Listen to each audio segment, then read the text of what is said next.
guys ready? Great. Good afternoon, everybody. How are we? Good to see you all. I have a few announcements off the top today. On April 14th, President Trump will welcome President Bukele of El Salvador for an official working visit here at the White House.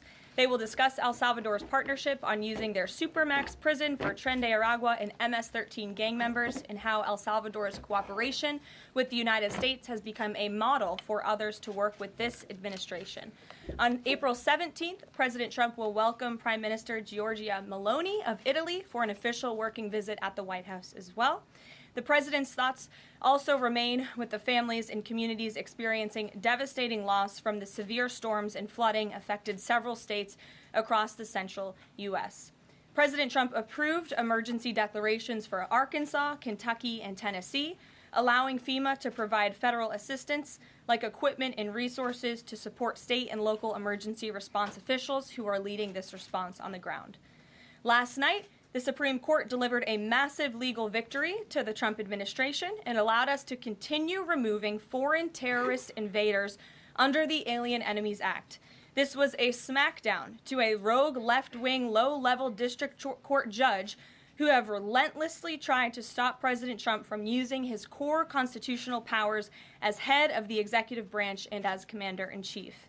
The highest court in the land made it clear that the President of the United States has the power to protect our homeland and forcibly remove foreign terrorists who pose a grave threat to families and communities. Thank you to the Supreme Court for upholding the rule of law and protecting the Constitution. Our message to the monster Tren de Aragua and MS-13 terrorists still hiding illegally inside our country is clear. Deport yourself now, or you will be locked up and sent back to your home country. On another matter, the historic Liberation Day announcement last week by President Trump made it very clear that the era of American economic surrender is over. President Trump is no longer going to allow American workers and companies to be ripped off at the hands of foolish trade practices that shipped away millions of high-paying jobs and hollowed out communities across the country. It's America first, all the way. And despite fear-mongering by the media, the world is clearly responding to President Trump's approach. Just yesterday, President Trump held a bilateral meeting with Israeli Prime Minister Benjamin Netanyahu here at the White House. The Prime Minister pledged to immediately eliminate America's trade deficit with Israel and remove their trade barriers. Israel's proactive approach should serve as a model for the rest of the world.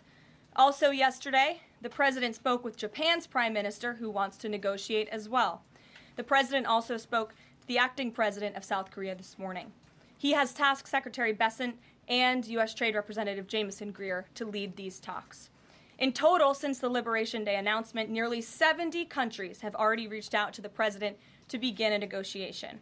Countries are falling over themselves to reform their unfair trade practices and free open their markets to our country. Why? Because these countries greatly respect President Trump in the sheer power of the American market. These countries realize they've gotten filthy rich over the past few decades by imposing substantial tariffs on American-made products and ridiculous non-monetary barriers to block out American industry. The jig is up.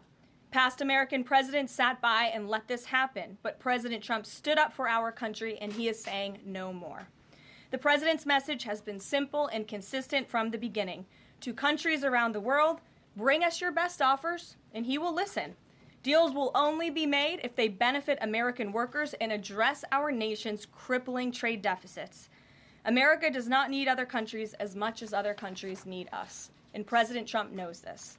He's going to use the leverage of our markets and our country to the advantage of the people he was sworn in to represent.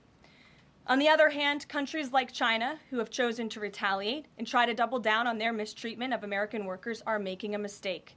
President Trump has a spine of steel, and he will not break, and America will not break under his leadership.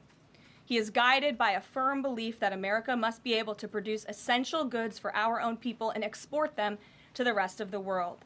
A strong America cannot be solely dependent on foreign countries for our food, medicines, and critical minerals. And America must always maintain a robust defense supply chain. Reprioritizing and strengthening our manufacturing industry are essential national and economic security issues of the utmost importance to President Trump. By focusing on supercharging the onshoring of American manufacturing, the president is already delivering on his promise to usher in an economic golden age for our country. Just look at Friday's jobs report, which smashed expectations for the second straight month. The American economy added 228,000 jobs, nearly 100,000 more jobs than economists predicted, and the fourth highest month for private payroll growth in the past 2 years. There was also a sharp increase in transportation, construction, and warehousing employment. And in just 11 weeks, President Trump has secured more than $1.5 trillion in private sector investment.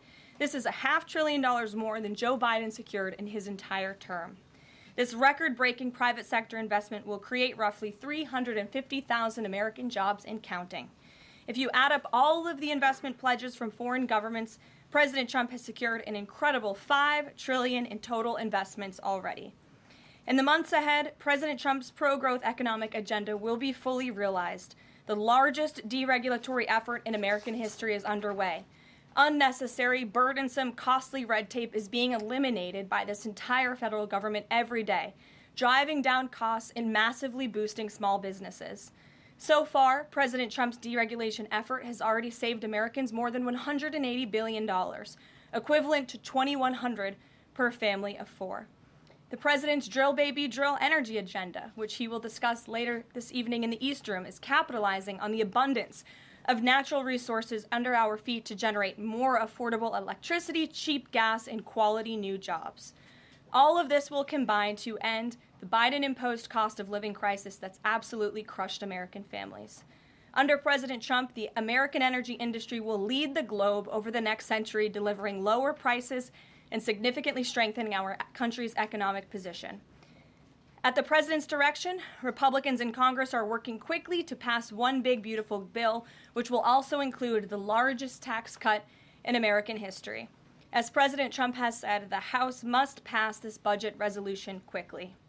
Here in our new media seat today, we have Jasmine Wright, the White House reporter for Notice.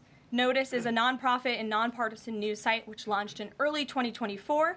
They've gained millions of readers across the country since. Newsroom's goal is both to inform readers and train the next generation of politics and policy journalists.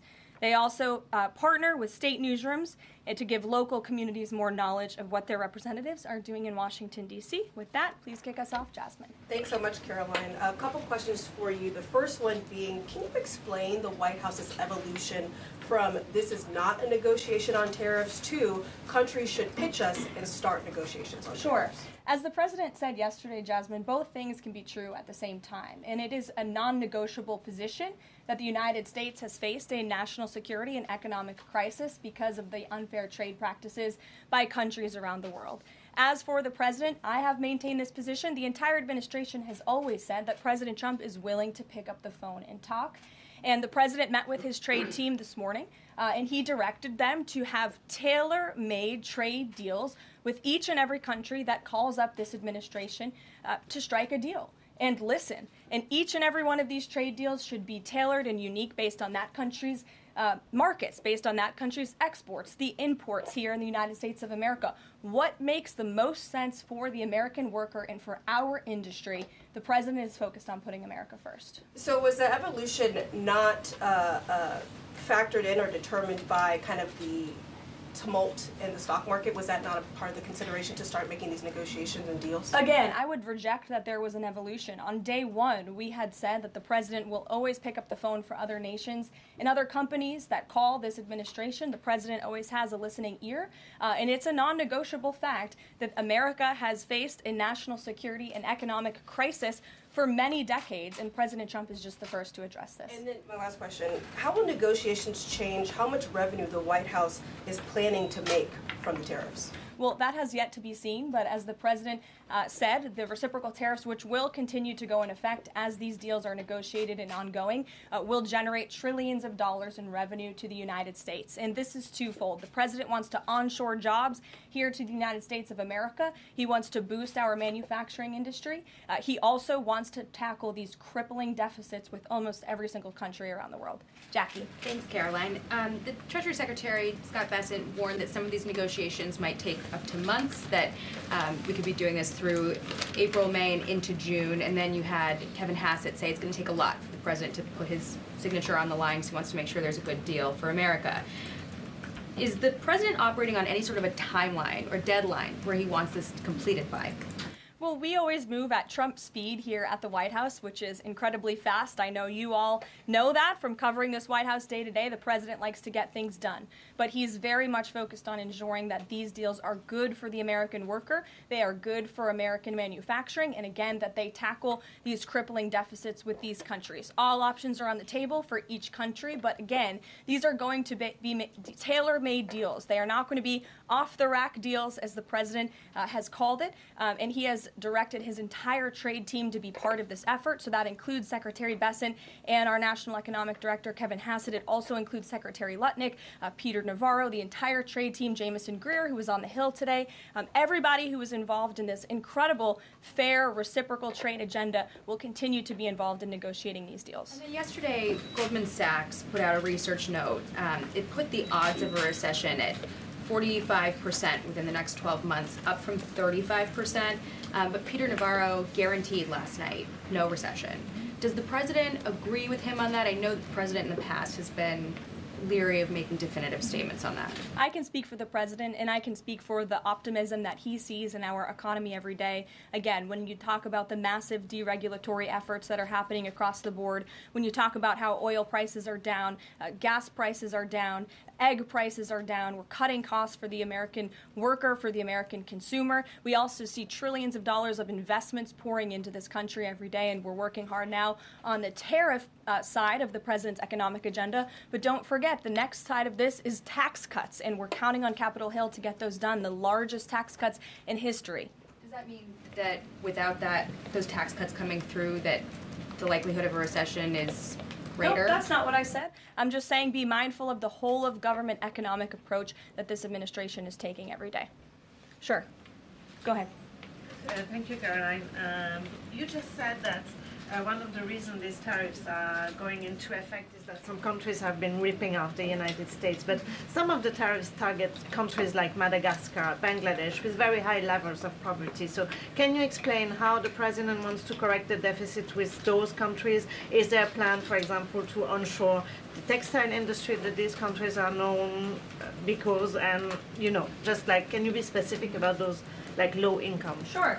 Well, first of all, the reciprocal tariff rates that were implemented by country were focused on the monetary tariff that those countries have imposed on the United States, but also the non-monetary tariff barriers and the regulations, if you will, that have been put into effect over the years, making it harder for America to export to these countries. These were very carefully crafted numbers. There was also a 10% baseline tariff across the board, as well, as you know. Moving forward, the president will talk to any country that picks up the phone to call, and I can tell you the phones have been ringing off the hook, wanting to talk to this administration, this president, and his trade team to try to strike a deal. And it's because the world knows that they need the United States of America. They need our markets. They need our consumer. The president has a lot of leverage on his side because he has the best economy and the best country in the world that he leads, and he knows that.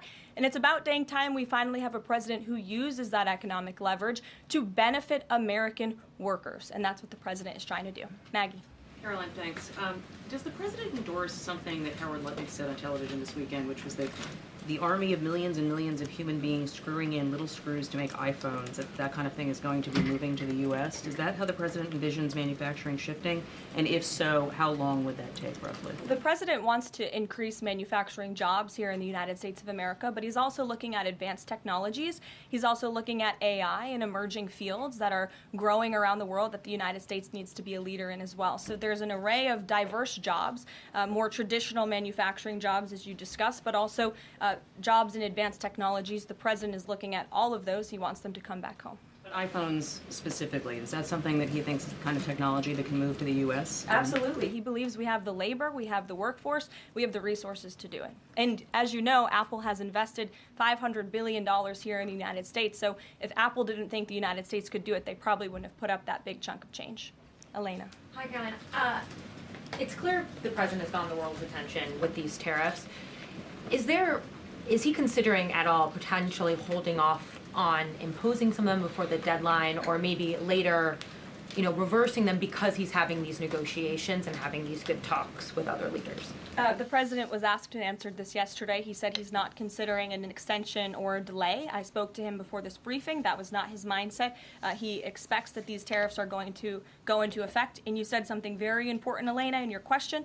You said the president has captivated the attention of the world. Absolutely he has. And it's about time we have a president in the Oval Office who is putting the world on notice and is putting the American people first, and again, is using the leverage of the United States to negotiate good trade deals. Just a quick follow-up. There's been some public sparring between Elon Musk and the president's trade advisor, Peter Navarro, on some of these tariffs. Musk actually referred to Navarro today as being, quote, dumber than a sack of bricks. Are you at all, or is the administration, the president, all concerned that this is maybe impacting the public's understanding of these tariffs? It might be messing with the message on it? No, look, these are obviously two individuals who have very different views on trade and on tariffs. Boys will be boys, and we will let their public sparring continue. And you guys should all be very grateful that we have the most transparent administration in history. And I think it also speaks to the president's willingness to hear from all sides, that he has people at the highest levels of this government in this White House who have very diverse opinions on very diverse issues, but the president takes all opinions in mind, and then he makes the best decision based on the best interests of the American public. Deanna. Thanks, Caroline.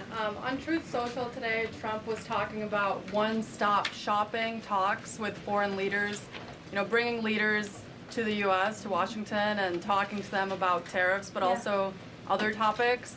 So is that part of his strategy to bring the leaders to Washington and trying to get deals, outside of tariffs on foreign policy issues as well? I think the president, again, is going to have a custom, tailor-made approach to each and every country. And if that means discussions of foreign aid, of our military presence in these countries, how those troops are paid for, come to the table, that could be part of the negotiation in these economic negotiations. But it's the president's economic team who will be leading these.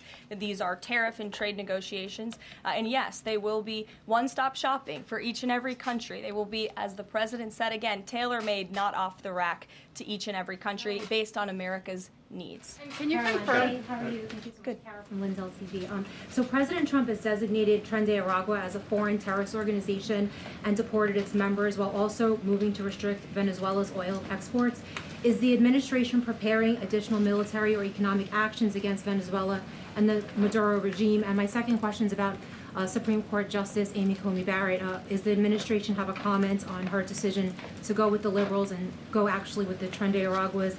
This is the same justice that actually sided against January 6th hostages last year. So is the administration have a comment? Are they disappointed in Supreme Court Justice Amy Coney Barrett? To your first question, I don't have any actions to read out in terms of Venezuela. The president has imposed secondary tariffs on the Maduro regime and on Venezuela in the form of oil, which is obviously going to have a crippling effect on the Maduro regime, and that's the intended effect of this administration. As for the justice you mentioned, as for the Supreme Court, we've made our feelings very clear. We believe this was a massive victory. Certainly, we wish this was a 9-0 decision because we firmly believe that the president was well within his constitutional authority, and the Supreme Court made that very clear last night, and they put Judge Boasberg in his place. We called on the Supreme Court to rein in these judges who are acting as judicial activists, not real arbiters of the truth and the law, and that's exactly what we saw the Supreme Court do yesterday. Christian. Thanks, Caroline. Now that the president's reciprocal tariffs are here, going into effect tomorrow, what's the status of the ERS? When will they actually start collecting revenue? And will that be nested under CBP or somewhere else entirely? Something Secretary Lutnick has taken up, so I defer you to the Department of Commerce, but it's something that he and the president believe quite strongly in, and it's a promise that they intend to keep to the American people. Real quickly, can you explain why the president opted to send Secretary Hegseth to the dignified transfer last week instead of attending himself? Sure. The Secretary Hegseth was there to represent the administration. The president has expressed his condolences to these families, as have I from this podium. Shelby. Thank you. The president's trade representative this morning told senators that the president does not intend on carving out exemptions for products and companies when it comes to tariffs. But would the administration consider changing that stance should bankruptcies begin among U.S. companies who are dependent on China trade? I won't get ahead of the president on any exemptions or his decision on that. I will leave that to him. But again, we're looking at this country by country and based on the needs of the American people and the American workforce. And one more, can you walk us through how this specific tariff plan was decided on and which advisor came up with it? The reciprocal tariff plan? Yes. It was a plan that was discussed by the president's entire trade team over the course of many, many meetings, and the president ultimately decided on which way to go. A few proposals were given to the president. There was debate and discussion, and the president made his decision, and as you've seen very publicly, the entire trade team is on board with this plan and the negotiations that will ensue because of it. Sure. Karoline, on Iran, given what's going to be happening on Saturday, what exactly is the current administration doing to stop Iran's funding of terrorist aggression worldwide that the previous administration wasn't doing? Well, first of all, when it comes to Saturday, I won't get ahead of the president. He has said there will be direct talks with Iran on Saturday. I won't further any details from this podium for obvious reasons, security reasons. It will, provide an update as we always have. However, when it comes to Iran, the president has reimposed crippling sanctions on the Iranian regime, and he's made it very clear to Iran they have a choice to make. You can strike a deal with the president, you can negotiate, or there will be hell to pay. And as the president said yesterday, if they don't choose to move forward with diplomacy and a deal, which is the direction we do see them headed in, there will be grave consequences to pay. To the back row. Thank Go you, ahead. Caroline. On the president's threat yesterday on social media to increase tariffs against China by an additional 50% in response to their retaliation, has he signed anything in terms of an executive order, any documentation around that? Will that additional 50% go into effect tomorrow? They will be going into effect at 12:01 a.m. tonight, so effectively tomorrow, yes. Work on that today? Of course, as always. To the gentleman in front of you, because that's who I originally called on. Go ahead. Over the weekend, President Trump said that he would be willing to have U.S. citizens deported to El Salvador with the cooperation of President Bukele. How would that work legally, and how many people would potentially be available for that operation? So the president has discussed this idea quite a few times publicly. He's also discussed it privately. You're referring to the president's idea for American citizens to potentially be deported. These would be heinous, violent criminals who have broken our nation's laws repeatedly, and these are violent, repeat offenders in American streets. The president has said, if it's legal, right? If there is a legal pathway to do that, he's not sure. We are not sure if there is. It's an idea that he has simply floated and has discussed very publicly as in the effort of transparency. Reagan. Thank you, Caroline. There's been more reporting coming out now about President Biden's decline while in the White House. Is the White House considering releasing the audio of Biden's interview with Special Counsel Robert Hur to the public, which the former president had previously blocked? I don't have an update on that, but I can certainly check. I think the American people would be quite interested to hear that tape, but I'll double check on the release of it. Thank you. Michael. Thank you, Caroline. On Saturday, during meetings with Iran, President Trump says high-level officials will be meeting directly with Iranian officials. We're hearing some pushback from Iran now saying those talks will be indirect. Can you clarify? They will be direct talks on Saturday, and I won't get ahead of the president on any further details. Jennifer. Yeah, two things. On the Israel tariffs, can you give us an update on the discussion on relaxing those tariffs? And then I had another question about the Doge team after that. That discussion is ongoing. I don't have any definitive details to iron out for you here. And then the president on Thursday told us that there was an incredible discovery that the Doge team had made. He called it horrible and incredible. Can you reveal that yet? Give us details on what it was about? There has been a discovery. I hate to leave you hanging on a cliff, but I don't want to get ahead of the president on that. But I can confirm there has been a discovery. It's just not quite yet ready for release. Sure. Go ahead. Caroline, thank you. I was calling on the young lady behind you, but I'll come to you after, Ed. All right. Not discriminating here. The president's meeting today with House Republicans. Can you say who is in that meeting and his message to Republicans that are skeptical of the Senate-passed budget framework? Sure. The president will be meeting with Republican lawmakers today here at the White House to talk to them about the framework that the Senate passed. The president was very quick to put out a statement about his support for the reconciliation package that the Senate passed, and he is counting on House Republicans to pass it. The Republicans received an overwhelming mandate from the American public to govern. We have an extraordinary opportunity. There are key promises that the president made to the American people in this bill: tax cuts, securing the border, deregulation, unleashing the might of American energy. These are good things for the American people. The president wants to see this get done, and that's why he's engaging with lawmakers today. Just a quick follow-up on tariffs. Kevin Hassett said today that the administration is prioritizing talks with Japan and South Korea, other trading partners. Are there other countries on that list that you guys can name publicly that you're having serious discussions with? Sure. As you have heard from various administration officials, myself included, there have been nearly 70 countries that have reached out to the administration last time I checked, but again, I hear the phones are ringing off the hook. There are foreign leaders who want to fly to Washington tonight and get on a plane to negotiate with this country, which shows you the leverage that the president is using. It shows you the rest of the world needs the United States of America to do business with. Israel, obviously, yesterday you heard a public statement from Prime Minister Netanyahu. The president has detailed his calls with the leaders of Japan and South Korea. We are going to prioritize our allies and our partners around the world first when it comes to these negotiations, and the trade team will be divvying them up again to make tailor-made trade deals around the world. Ed, go ahead. As promised. Yes, thank you. You mentioned the 70 countries or so.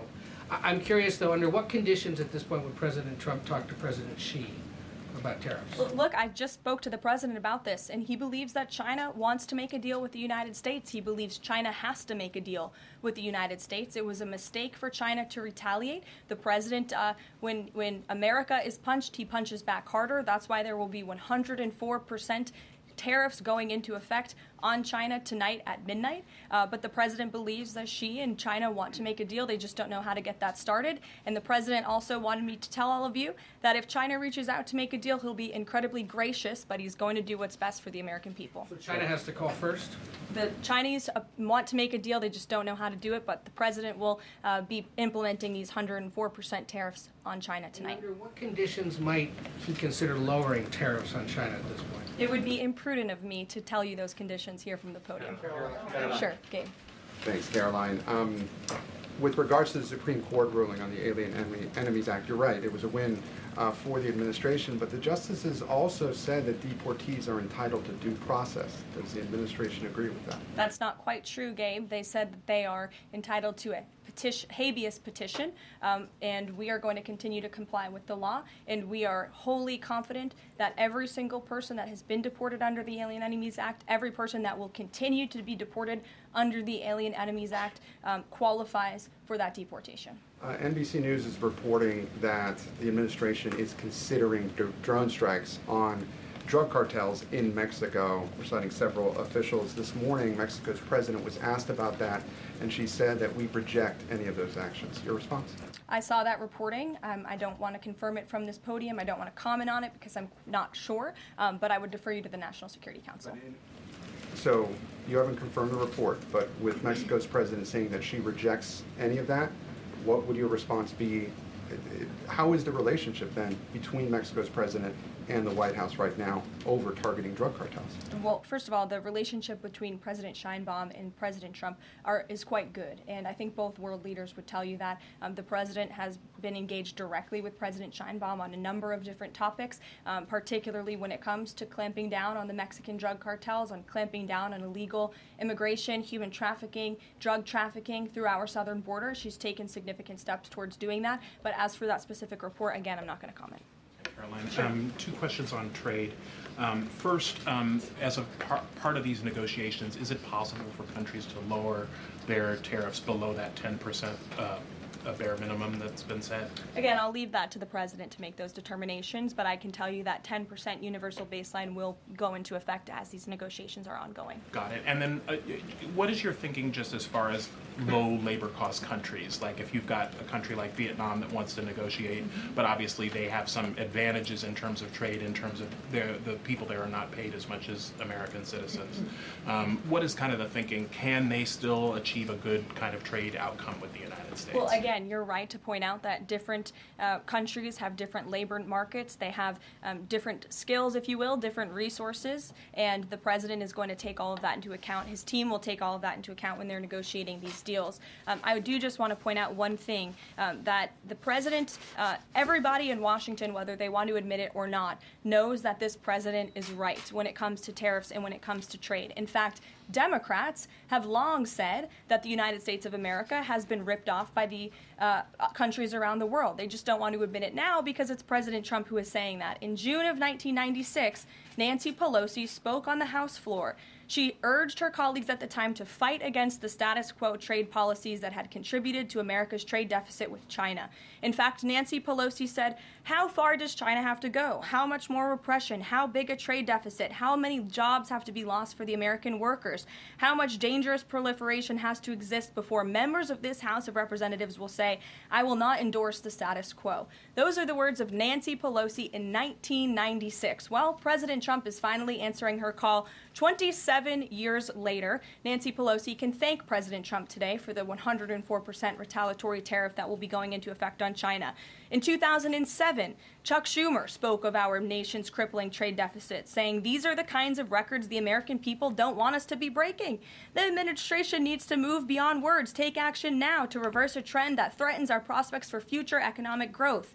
And Chuck Schumer said that in 2007. Finally, in 2025, President Trump is taking action. Recently defeated Democrat Sherrod Brown said on deficits in 2012 that our deficit then at China had reached an all-time high, and it was on pace to recede last year's record. The trade deficit had cost American workers millions of jobs at the time. These are the words of Democrats years ago. It is about time America finally has a president who is taking action to restore those millions of jobs back to the United States of America, to boost our manufacturing industry. He's doing what's right for the American people. It will take a lot of labor. It will take a lot of effort. But that's exactly what the American people elected this president to do. He will be talking about our energy agenda at 3 o'clock today over in the East Room, as you all know. He will be signing a bill to unleash the might of our beautiful, clean coal industry in this country, which is a reliable energy source also for AI. There's a great story in Bloomberg today, actually, about the executive order that will be signed later. So we'll see you all there. I'll let the president speak more. We'll see you later. Thanks, guys.